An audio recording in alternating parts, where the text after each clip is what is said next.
Este día vamos a abordar una temática titulada La parábola del crecimiento de la semilla, aunque vamos a hablar de dos parábolas que tienen que ver con semilla. Así que vamos a ir de lleno al estudio de la palabra de Dios y para eso vamos a orar. Nuestro buen Padre Celestial, gracias por lo que estamos aprendiendo en cuanto a cómo podemos realmente manifestar ese fruto de vivir el Evangelio. Hoy ayúdanos a escuchar con atención tus palabras a fin de que el Espíritu Santo pueda poner esa semilla en nuestro corazón y pueda germinar y dar mucho fruto. En el nombre de Cristo Jesús. Amén. De nuevo vamos a ir al texto porque estamos considerando el texto de entrada en todas las lecciones, al menos tratamos de hacerlo así, porque porque estamos estudiando el Evangelio de Marcos, quiero decir, y Marcos ahora nos va a dar algunas lecciones.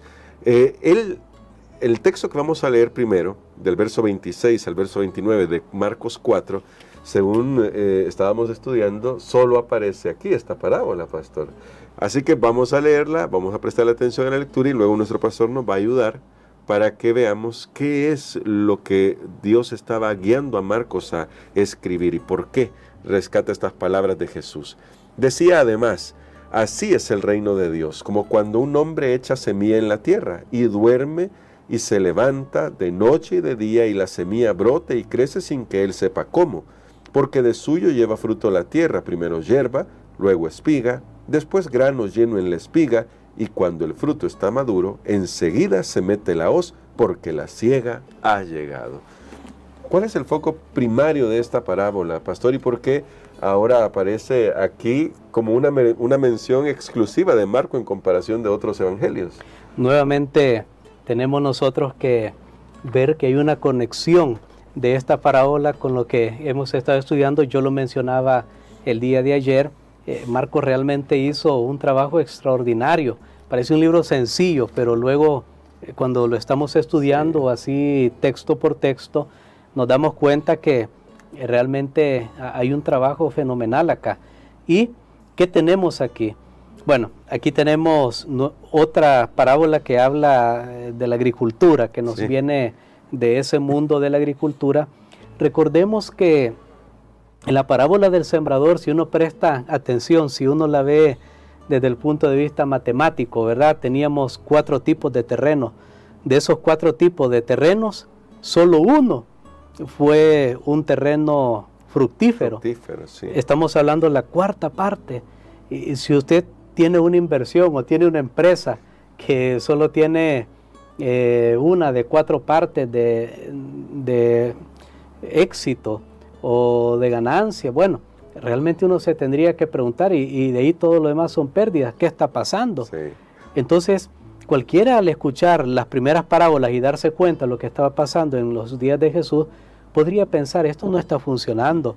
El Evangelio se predica, pero no vemos el resultado que queremos. Entonces, precisamente, ahora nos damos cuenta nosotros que no es así, que hay una obra que Dios hace que nosotros no la podemos ver, que el fruto puede ser no tan inmediato, porque recordemos que las parábolas anteriores nos han dejado una gran responsabilidad a nosotros los seres humanos. El éxito de la semilla que fue sembrada en los diferentes terrenos depende del terreno. La lámpara, pues hay que ponerle encima para que alumbre. Lo que vimos también de los canastos, yo tengo que compartir para recibir más. Y entonces pareciera, bueno, ¿y Dios qué hace en todo esto? Precisamente aquí en Marcos nosotros encontramos que hay una obra que Dios hace que nosotros no vemos. Porque dice, sea que el que sembró la semilla duerma, la semilla, ahí hay principios que están obrando y está trabajando. Sí. Cuando uno ve, si nosotros viéramos solo estas parábolas y las otras, pensaríamos que el hombre no tiene nada que hacer. A mí me gusta realmente cómo aquí hay un balance en esta sección de parábolas en Marcos entre la obra de Dios y la obra o el papel del ser humano. Dios hace su obra, pues el ser humano tiene que hacer su obra. La parábola parecería que está menospreciando la obra del ser humano porque dice, mira, tú siembra una semilla, vete a dormir, vete a comer. No importa lo que hagas, la semilla pues tiene, bueno, ese es otro punto que voy a tocar más adelante, que dice, de por sí lleva fruto, tiene algo que la hace germinar, que la hace crecer, tiene algo la semilla. Tal vez voy a comentar después de eso, pero dice, sea que el que la sembró duerma, vele de noche, de día, la semilla va a crecer sin que él sepa cómo. Pero esto más bien es para hacer un contraste entre lo que hemos visto y la obra de Dios, y decirnos, mira, no te preocupes si a veces no ves que la semilla que tú estás sembrando no da fruto como quisiéramos, en el momento en que quisiéramos. Dios hace su obra. Más adelante el apóstol Pablo lo dirá en una manera magistral. Dirá el apóstol Pablo, uno siembra, otro riega, pero Dios da el crecimiento. Al final hay una obra de Dios. El hecho de que un ser humano acepte también, hermano Gerson, no es que ese que es buena tierra, ahora voy a andar orgulloso porque yo soy un buen terreno, porque yo soy una buena persona. No, al final es la obra de Dios siempre, de la gracia de Dios obrando en el corazón humano. Estas son algunas de las lecciones que podemos ver en esta parábola. Bueno, eso es tremendo, ¿no? Bueno, y es impresionante porque ahora, siguiendo con la temática de esa semilla que tiene ese principio activo que va a dar fruto, el Señor Jesús cuenta una parábola famosísima que es la de la semilla de mostaza. Y me gustaría leerla para que podamos extraer las lecciones de este texto. Dice acá, decía también, ¿a qué haremos semejante el reino de Dios o con qué parábola lo compararemos? Es como el grano de mostaza que cuando se siembra en tierra es la más pequeña de todas las semillas que hay en la tierra, pero después de sembrado crece y se hace la mayor de todas las hortalizas y echa grandes ramas de tal manera que las aves del cielo pueden morar bajo su sombra. Pastor, y aquí podría profundizar un poco sobre ese principio activo que ya trae la semilla, que obviamente pues se necesita la obra que nosotros vamos a hacer, pero que si no fuera por la obra de Dios, tampoco daría su fruto. Es correcto. Cualquiera puede frustrarse trabajando en la obra de Dios y de repente ve que no tiene el fruto que espera, correspondiente probablemente a los esfuerzos que se hacen. Eso puede pasar trabajando en la obra de Dios.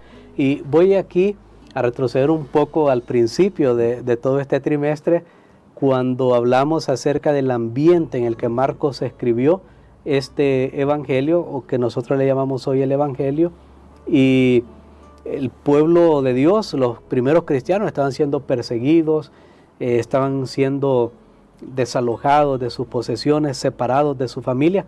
Parecía que todo iba a ser un fracaso al final. Parecía que la obra de Dios no iba a crecer, aún en el propio ministerio de Jesús, es cierto, aunque lo seguían muchas multitudes. Recordemos, por ejemplo, en San Juan 6 hay una experiencia donde él se quedó solo con los discípulos, solo con los 12, que hasta les tuvo que preguntar, mire, ¿ustedes también quieren irse? Pues si quieren ir, pues pueden irse.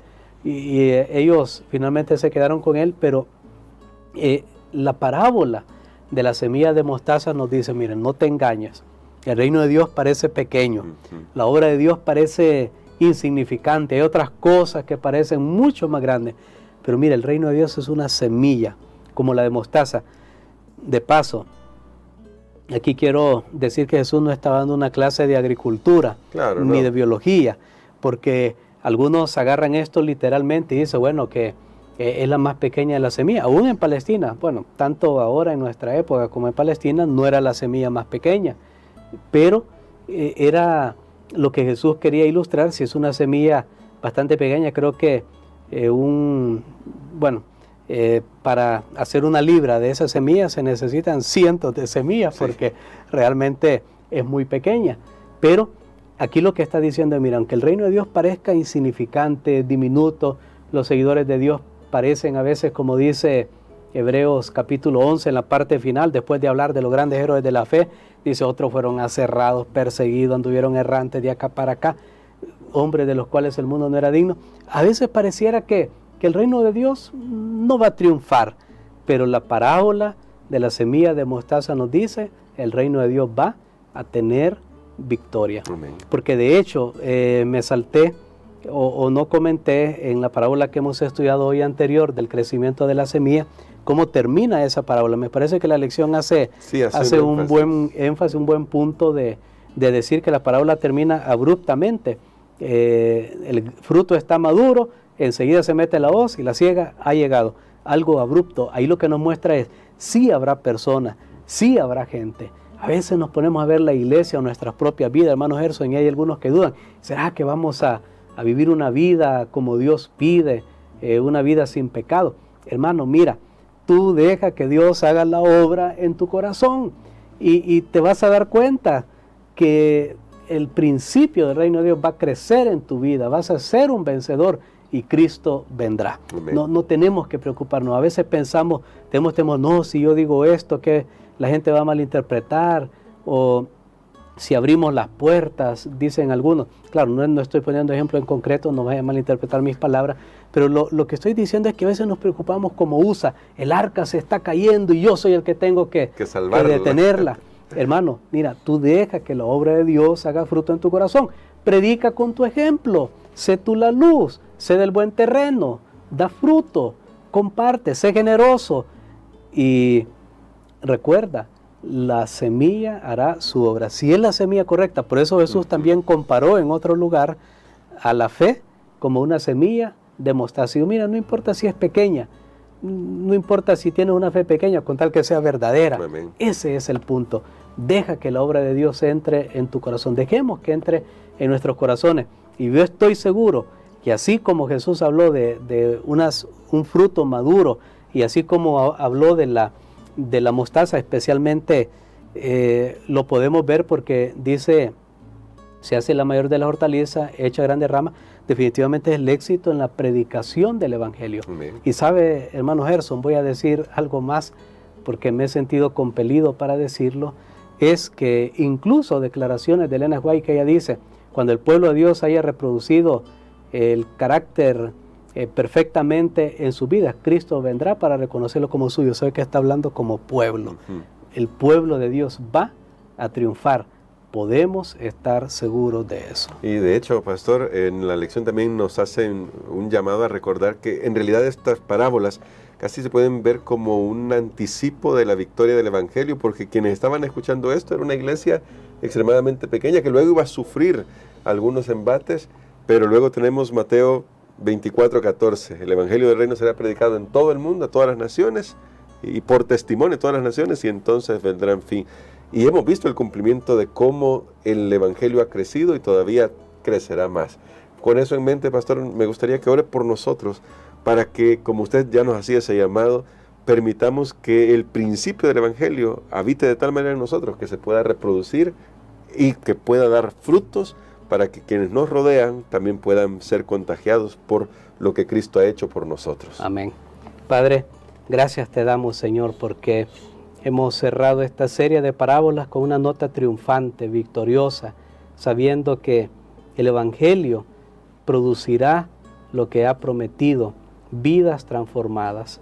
Gracias, Padre, porque podemos tener la confianza de que en este mundo la empresa más valiosa es la empresa de la salvación.